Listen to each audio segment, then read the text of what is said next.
munang titikim. Parang mas maraming tao. Gani. Ayan, good morning! Pang day 4 na namin dito sa Hong Kong. Nandito kami sa Wan Chai ngayon kasi meron kaming imi-meet. So dito muna kami pinag-wait. So ayan, ang agenda lang namin ngayong araw is i-meet yung lola namin and ikutin yung TST. So ayan, grabe kahapon pala. I-share ko lang sa inyo yung experience namin sa Disneyland. Na grabe yung pagod namin, sobrang sinunod namin yung app, kung ilang minutes na lang yung waiting time, mga ganun. So kapag meron kami nakitang maikling oras like 45 minutes, pinipilahan namin. Pero hindi pa pala yun enough. Kasi dati, parang way back 7 years ago, halos marami kami nasakyan. Pero ngayon talaga iilan lang yung nasakyan namin. Pero wala kami magawa kundi pangaraping makabalik ulit dito sa Hong Kong. Dahil sobrang nabitin kami and sobrang ganda ng Momentos yun. Sobrang ganda, worth it siyang i-wait. Late na nag-start yung Momentos, pero ang ganda, promise. So ayun, i-wait lang namin yung inaantay namin dito sa Wan Chai. So, isi-share namin mamaya ang kaganapan. Hindi ko na nga na-videohan yung mga kaganapan dito, pero napakasarap ng mga pagkain na in-order nila. Tuwan-tuwa nga kami mag-asawa dito dahil natikman namin yung mga local foods nila at legit ang sasarap talaga. And by the way, sila yung family ni Mami Ruth dito sa Hong Kong. Sobrang nangihinayang ako na hindi ko na-videohan isa-isa yung mga hinain na pagkain sa amin dahil sa picture na kukunti pa lang yun. Napakarami talaga nilang in-order. Since ang Mami Ruth ay dekada na talaga tumira dito, siya ang nakakaalam kung saan kami makakahanap ng mga murang pampasalubong. Since nasa Wan Chai area nga kami, dito nyo kami dinala sa Ali-Ali kung tawagin. Which is parang bazaar na siya sa atin, ganon. In fairness, legit na mura yung mga bilihin dito. And ayun, marami kang makikitang mabibilan dito. Para kang nasa Divisoria, ganon. And sa area na to is meron DS Grocery kung saan maraming mabibilahan na murang chocolate. Syempre, hindi ko na pinalagpas itong DS Grocery. So pagkakataon na namin para makabili or makahanap ng mga murang pampasalubong. And ito, pinasok na nga namin yung DS Grocery. And talagang bumungad sa amin yung maraming chocolates na ay, ang mura talaga, as in ang mumura ha. At first, ang bala ko sana is bumili ng pampasalubong na tagi-isang chocolate ganon. So, inikot namin tong DS Grocery at marami ka talaga mahanap na pwedeng pampasalubong. I think kung pwede lang talaga magpapasabay talaga ako para kumita din kahit paano. So, dito sa DS Grocery, marami kang choices kung ano yung gusto mong iuwi para sa pamilya mo. Then, may nakuha ng dried mango pa rin. Ay, baby shark, oh. Crispy seaweed. Ay, Gusto ko ng white one. ay, ito yung mga chocolate nila. Ang dami nga dito, Diyos. Bug na yan. 218, Nutella biscuit, ay, Nutella 38. Ay, nang lang. Biscoff is 20, cookies 10. Pa yung mga maramihan. Hanap lang ang ibigay ko Eunice. Lay, ate, lay lang. So, 32 pieces. Ayan. 20 KitKat.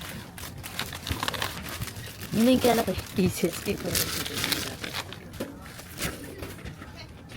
Pistachio, tumapa.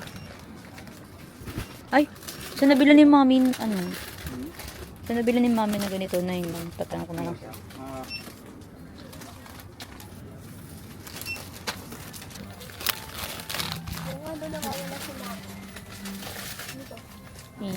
Hoy, isa lang. Magmamakaw ka pa.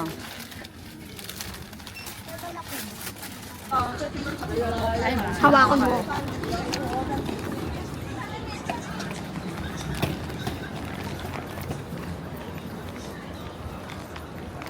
May one chuchiri ah.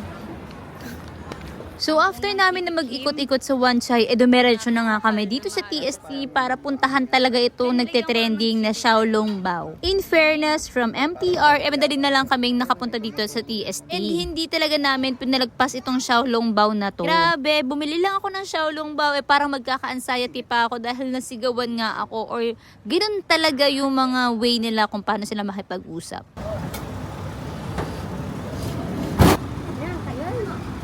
Mainit? Ano ka ba? Ang sarap. True ba? Kunti pala yung nakain ko pero nanasa ako yung sarap. Mukha naman sulit yung paninigaw sa'yo.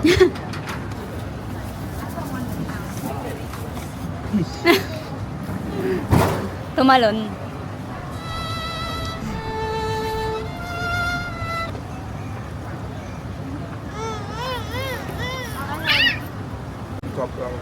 Ha? Ang sarap talaga. Sarap talaga. Ito rin ang baby ko. Ayan ah. Nakain na rin yung baby. Gusto rin tingnan ng baby eh. Ginawang siomay, tinutusok. So, may ito eh. Abang mo niya. Ayan, ginawang siomay oh. Tinusok. Sarap. Init. Sarap oh. Wala na, Yummy. pinakain mo. Ako naman. Akin na yung isang yan. Pero wala akong nakain. May artista. Gusto mo yun. Ha? Gusto niyo ba dyan? Yes.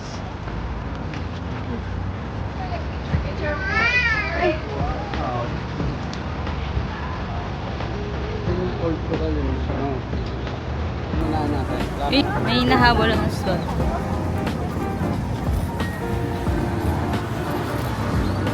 Doon ikaw, meme yan. Meme ikaw dyan.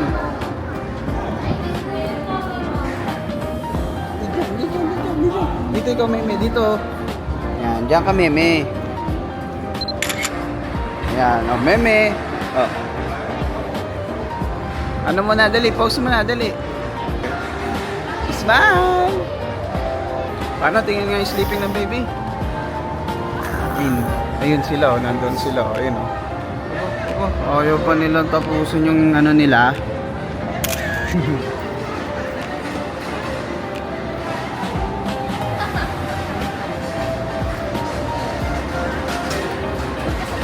Ang bango dito.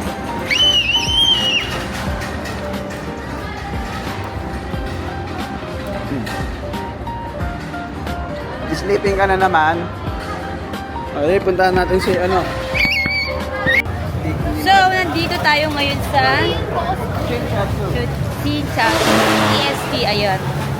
Grabe ang presko dito kahit maraming tao. Napaka-presko, napaka-refreshing. Mas maraming tao dito. Baka parang may picture ako doon dati sa... Gusto ko i-picture din doon.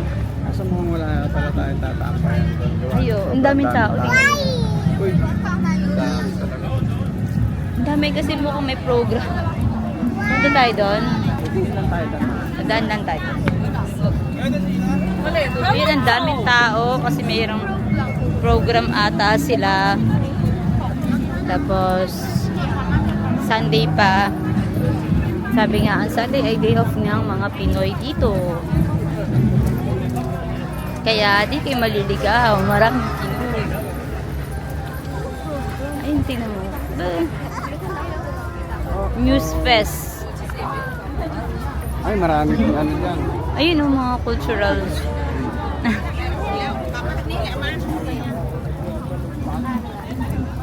Teka lang, yung bird, oh. Wala na.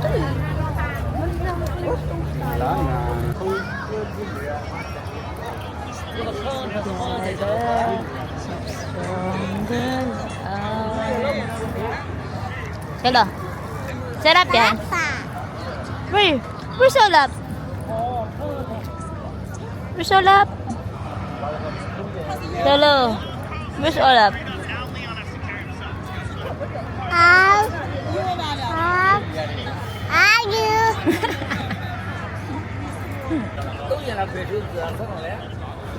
Pahinga mga person.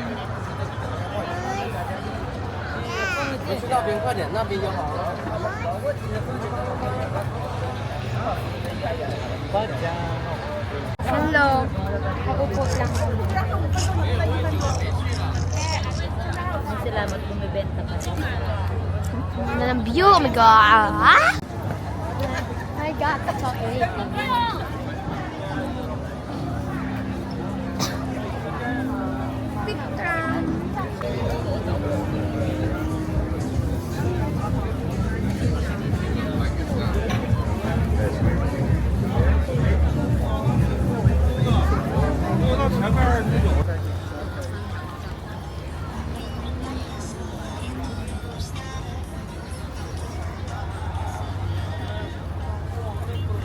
Nabusin nyo na lang.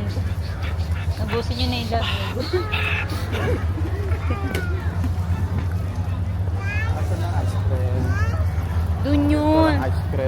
eh, banda. Ayan ang ice cream. Nakita ko. O, diba? Sabi ko sa'yo dyan, yung naalala ko yun dyan eh. Okay lang. So, titikim tayo ng Mr. Softee dito sa TST. Actually, maraming ganyan dito sa Hong Kong. Ito na Bili siya. tayo ng mga lima. Ayan. Awang mo ito. 13 lang pala eh. 13 na siya. Soft ice cream. Hello?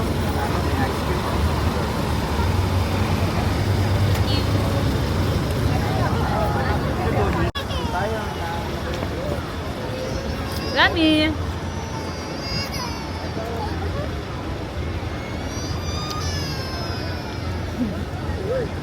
Harap.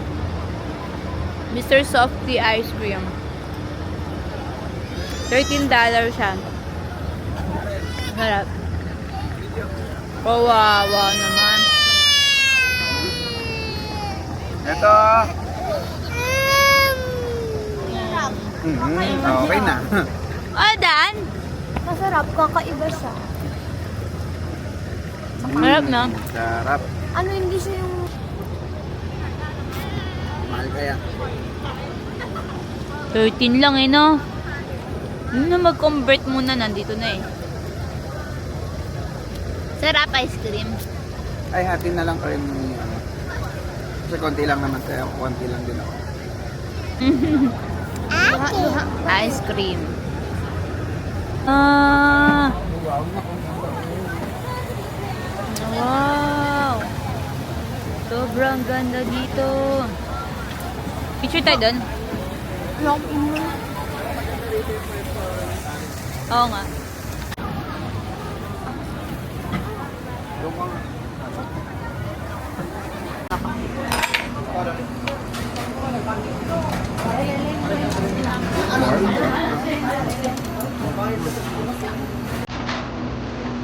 Gusto mo malakas na.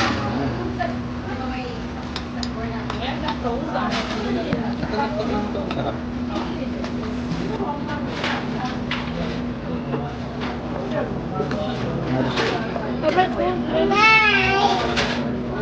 Smile. Tantan. Amo na. Amo na.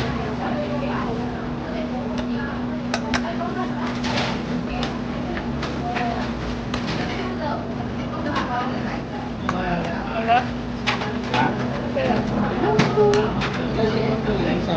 Tignan mo yan. Kahit isang maliit lang yun, no? Crunchy. Ayaw na. Ayaw na.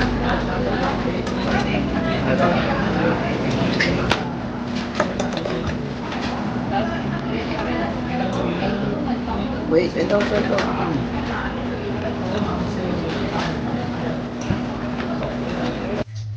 Bukas kasi punta kami ng Macau. Doon na kami mag-i-stay din hanggang Tuesday. And pagbalik namin ng Tuesday, meron pa kami mga ilang oras para sulitin ng Hong Kong. Tapos, kinabukasan Wednesday morning is flight na namin going back to Manila. And ngayon ay kanina pala bumili kami ng mga pasalubong, ilang pasalubong. And kasama kasi namin yung lola namin. Tapos, alam niya na yung mga bilihan ng mga mura dito. So, dinala niya kami sa Wan Chai. Ang tawag nila doon is Ali-Ali. Para siyang bazaar. Tapos, may area doon na bilihan ng chocolate. And, legit yung TS Grocery na nabilihan doon ng mga chocolates. Ang dami. So, ang ginawa ko na lang para hindi na ako mahirapan na mag-isip ng ipapasalubong. So, ganito na lang yung binili ko. Ganito sa karami kalaki. So, ang dami nakalagay. Hershey's, Reese, M&M, Milky Way, Snickers, at marami pa iba. Sobrang dami. Siguro nasa ilang kilo ba ito? Ayan, 2 kilo din siya. So, ayan, nabili lang namin to sa halagang nasa $258 to. And sobrang dami. So, marami kong mapapasalubungan na ito, lalo na para sa mga kids. Kahit tag-iisang dako, diba? Ang dami na kasi eh. And bumili kami ng coffee. Yan. So, kasi ito para sa akin. Lalagay ko na ng shoe din dito. Inaayos ko na para pagbalik namin nang galing na ako. Hindi na ako mapapagod ng gusto. Sino bumili nito? Kashelo. Tapos, riding kami sa Lungfu. Bumili kami ng pizzeria. Sa speed lang ito. Nacho chips nila. And ito. Ay, ito dun to sa 16 lang ito. $16 to sa DS Grocery. Mura sa DS Grocery. Pinait ko na. Tapos yung nung nakaraan is, sa ba to sa Don Don? Don Pinay. Don, ito yung pinamili namin. Simura lang din. So, bili ka ng noodles. Yan. Noodles. Magkano lang to? Magkano yung noodles nila? Parang nasa 13 lang to. Tapos meron kaming binili na 19 lang pala to. $19 ng noodles. Parang 5 pieces na siya. Ayan. Tapos meron kami nabili na tig $9 na Doritos chocolate. Nakatikim na ako eh. Nakatikim na ako nito kasi may nagbigay sa akin nito. Ayan. May nagbigay sa akin nito ng pasalubong. Kaya alam kong masarap na to. Eh nakita ko 9 lang. Kaya bumili ako ng ilan. Parang papabalik na tayo doon. Kasi 9 lang to eh. 9 or 5, mga ganun. Ayun. Tapos KitKat na ang daming variant ng KitKat sa Donki. May matcha, may coffee, may orange. Ang dami talaga. So, another noodles. Yun lang yung pinamili namin. And meron akong naiwagaan ako dito. Yan. Etong heart omelette nila. Sinubukan namin to. Kasi nakita ko sa 360, parang nasa $17 siya. Ganito na, 10 pieces. Hindi ko alam kung mura kasi wala akong nakita ganito sa DS Grocery. And natikman ko siya, legit na masarap. Mas nagustuhan ng asawa ko tong, ano ba to, cheese. Tapos merong may pang matcha. Nasa nilalaro ni Shelo kanina? Matcha. Masarap yung matcha. Ibili pa ako nito. Pampasalubong. Ganito pala yung laman niya sa mga nahihihugaan. Titikman ko na rin. Teka, kailan na kayo. Ito yung tsura niya. So, bukas, samahan nyo kami. At i-vlog ulit na. Feeling vlogger. Ayun na naman for today's video. Bye! Please like and subscribe our YouTube channel, The Clicks Family. And pwede nyo rin kaming i-follow sa aming TikTok. Meron din kaming IG. Syempre, ang aming Facebook page. So, till next vlog. Thank you for watching. God bless you all.